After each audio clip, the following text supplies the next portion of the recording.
Michael, how's it going? I'm just a little slow getting organized here. I had some technical difficulties. I had set up a stream, but then I had to cancel that one and start a new one. So I'm just gonna get people a chance to leave the other stream and come back to this one. Hey Daryl, how's it going, bud?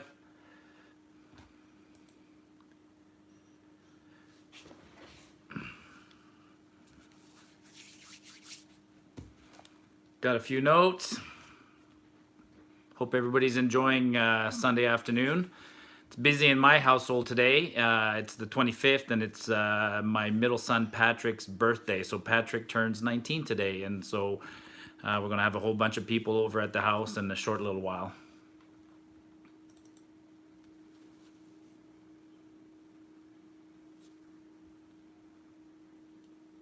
Can everybody hear me? Somebody give me a thumbs up if you can hear.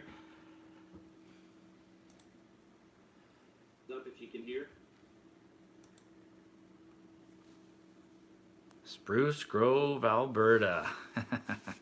Haven't been there in a while. Perfect. All right, well, I'll get going then. So I've been absent from YouTube for about a month now, and people have commented on that, and there's nothing going on in my life. Everything's going fantastic. I was just been very busy with other things. I'll say it. Some people don't like knowing this about me, but I do hunt, and I'm an Albertan, and hunting is an important part of culture here in Alberta. So I was up north hunting, but I'm back.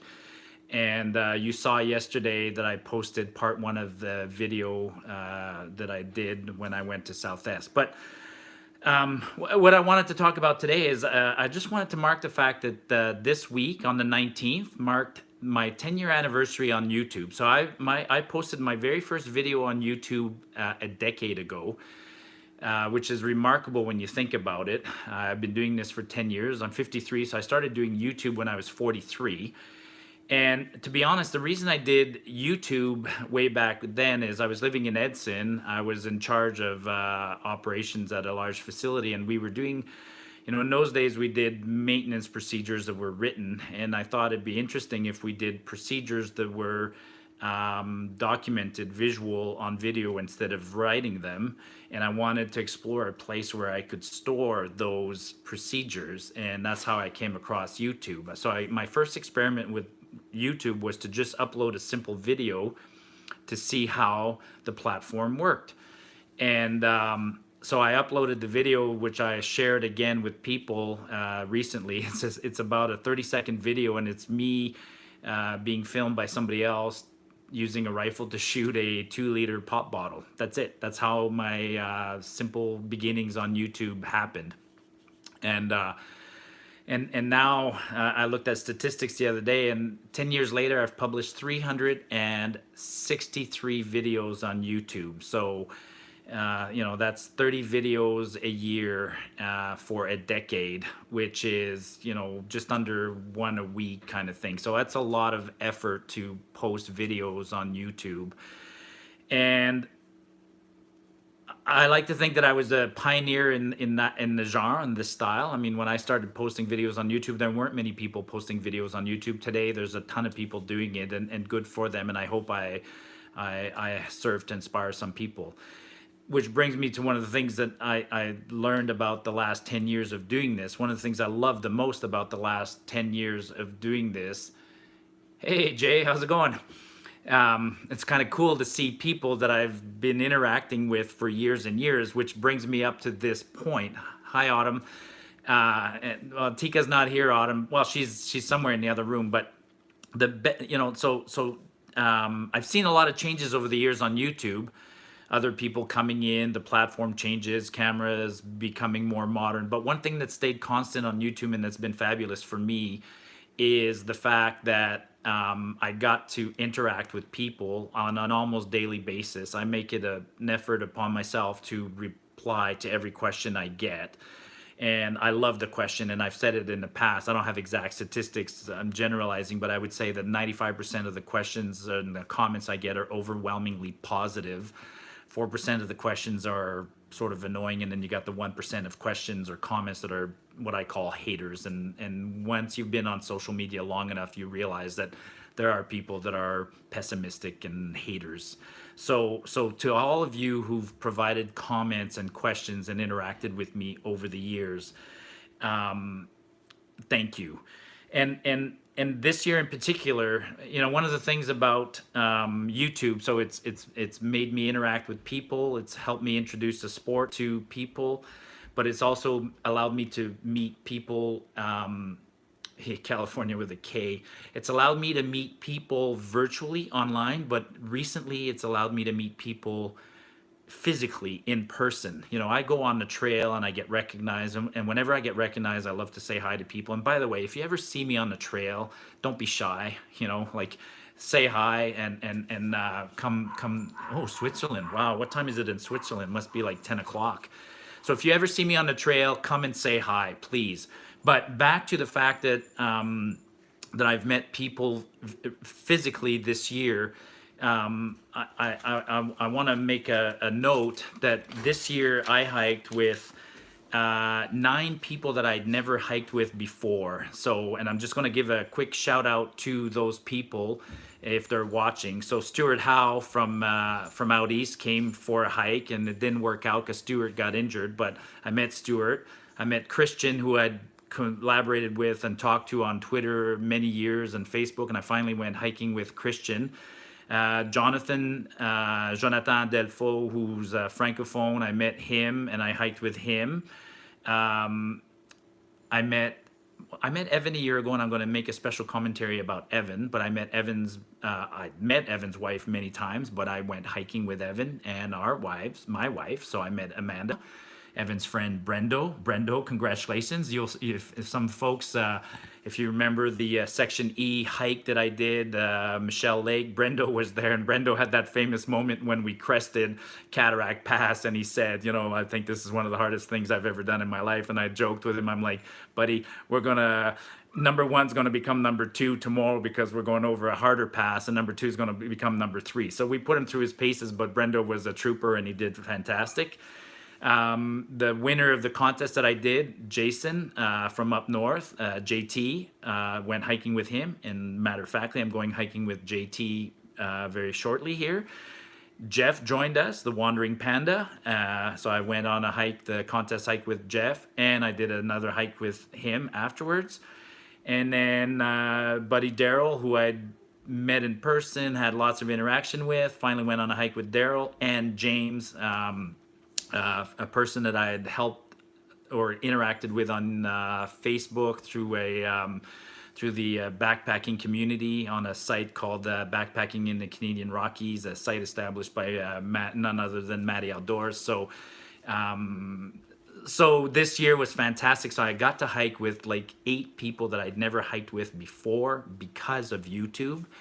And those 8 people challenged me to go to places that I had never been before. So this year, looking at my statistics, I did 19 overnight trips since January for a total of 39 nights in the wilderness, 580 kilometers. So, and out of that, I went to half a dozen new places.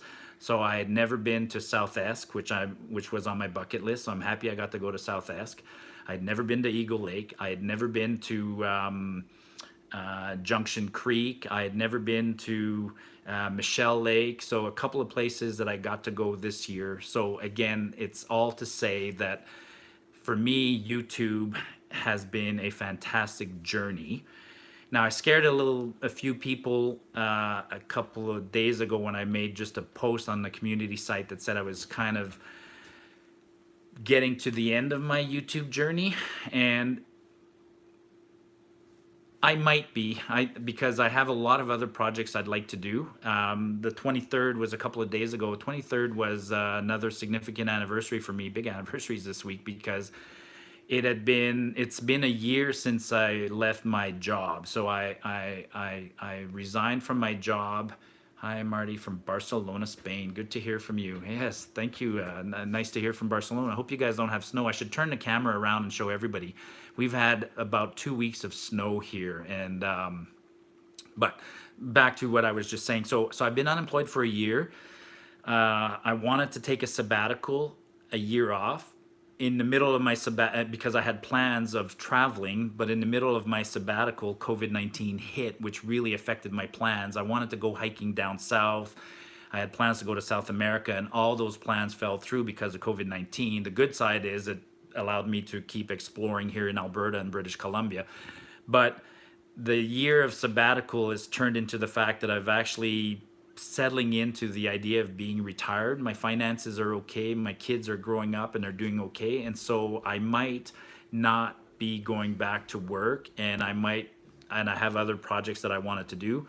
So YouTube might not disappear for me, but you might see that I'm not doing hiking videos. I have other projects that I wanted to do. And one of them is I want to buy a sailboat and I want to go sailing. So we'll see how that goes. So what else? I'm just sorry, I'm taking a second here to look at my notes. That's it. So just an update. So so thanks again, everyone. I posted part 1 of Canadian living in Barbados. Oh, I'm so jealous. I am so jealous. Okay, so I'm gonna, how many places to explore within your own country? Hi from Scotland. Okay, I wish the comments stayed up. Actually, if I look on this other screen, I can see the comments. But before I get to the questions and comments, and please ask me some. Sailing in Alberta sounds rewarding. Yeah, there's no sailing in Alberta. It would involve, actually, what I really want to do is go to, let me talk about that for a second. So I grew up sailing because I lived on the Great Lakes in Ontario, and I've always had a passion for water, and I want to go sailing, but I don't want to go around the world. What I'm thinking of doing is going to a place like Croatia or Greece or Italy and buying a sailboat there, a large sailboat, and just sailing parts of the Mediterranean for about a year. And I think if I do it for a year, I'll get it out of my system. And then after that, I can come back to Alberta. And for those of you you don't know this, but my wife, Karen, we have 4 kids, you know that, but my wife loves children and grandchildren. And my kids are getting to that age where they're going to start having grandchildren. And once we have grandchildren, my wife will not leave this house because she loves grandchildren so much. So if I have a little project that I want to do personally, I need to do it quickly before I start having grandchildren. So, and so just, sorry, I keep saying, so let me entertain a couple of, hey, Duncan. I wasn't sure, Duncan, if you would wake up for this, man. It is late for you guys, or you're still up. I guess it's Sunday night. I'm just going to turn to this other screen over here, and I'm going to try and answer a couple of your questions. So fire off some questions, but I'm not going to stay live for very, very long because it is Patrick's birthday. He has friends coming over to visit. Karen and my daughter Sarah are going to make chicken wings, pierogies, pizza. I went and bought some beer. We got some wine. We got some whiskey. We got people coming over. Patrick's 19. It's Sunday night. We're just going to relax around. I wish I could go outside and make a fire, but it's a little too cold outside. But I'm just turning over there. Sylvia from Denver, loving the evolution. Marty on the open sea. Yeah. Okay. So I'm going to entertain a couple of questions here. Come to Vancouver Island. You can sail and hike. We have some great hiking here. Trust me. David, Vancouver Island is on my list of places where I would potentially like to retire and buy a boat. I love Vancouver. I actually got married. Karen and I got married in Vancouver. We got married on the ocean, on a cruise ship. I love Vancouver so much, and I love the ocean so much that I do not go visit Vancouver, because if I go to Vancouver, I might never come back. So I will only go visit Vancouver when I'm absolutely ready, because in the meantime, if I go there, I might never come back, especially in a year like this with a winter like we've had. Greetings from Ireland, Marty. Wishing you success for your future plans. I've had lots of people invite me to go to Ireland. Is there good hiking in Ireland? Because I know there's a little bit of hiking in Scotland. Now, I'm half French, half Scottish. There's a little side of, I spent a year living in Scotland. I love whiskey. I love beer. And Ireland is another one of those countries I'm afraid to visit, because if I visit Ireland, I might never come back. Have you ever thought about traveling to New Zealand and hiking the Milford Trail? No, can't say that I have. Although New Zealand's interesting because I've heard from people that there's no large predators and hiking in New Zealand offers a kind of a different feeling. So maybe I'll sail down there. You know what? The reality for us Canadians is New Zealand and Australia. You guys are so darn far. It's like 17 hours of flying to get there. Awesome hiking in Ireland. All right. Actually, that was, you know what? That was something that is on my plans to do also is one of these years I want to make a trip to Europe. I wanted to do it this year on a lower scale. I wanted to do this year in the Americas and in the US in particular. If COVID hadn't hit, my plan was to reach out to a bunch of fellow YouTubers and fans and ask you to invite me to come to your state. So, and I'd already gotten the ball rolling on that. I was going to go to Utah and do some hiking. I was going to go to Colorado. I was going to go to New Mexico and hike in places like that. But of course, COVID-19 hit, shut down the border, and that came to a grinding halt.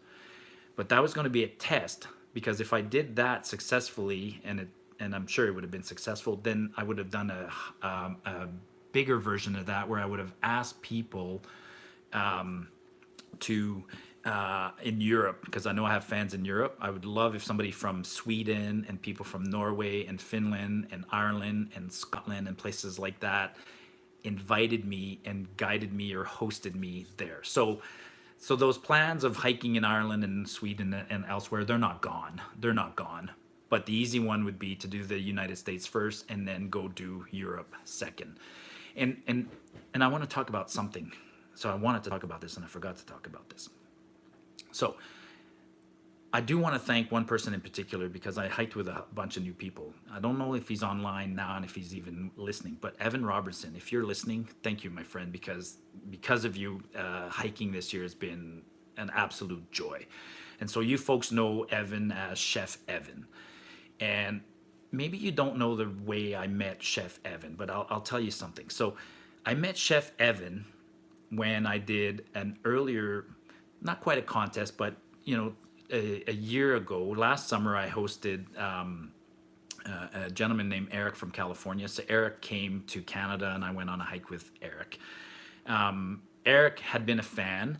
We had interacted. He contacted me, said he wanted to come to hike in Alberta. And I said, dude, there's no way you're just hiking and I'm just giving you advice. I'm going with you, because me and Eric connected, and he helped me.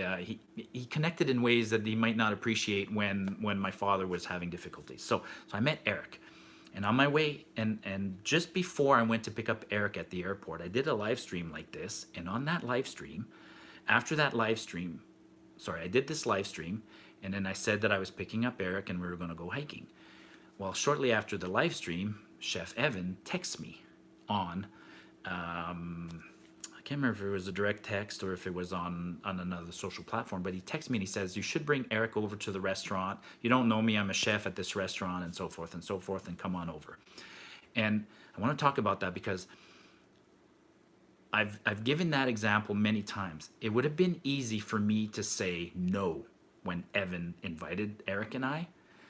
And what I say to people is, humans have a tendency to not recognize opportunities or purposely say no to opportunities. I don't know why we do that, but it happens a lot of times to humans. We fail to recognize opportunities.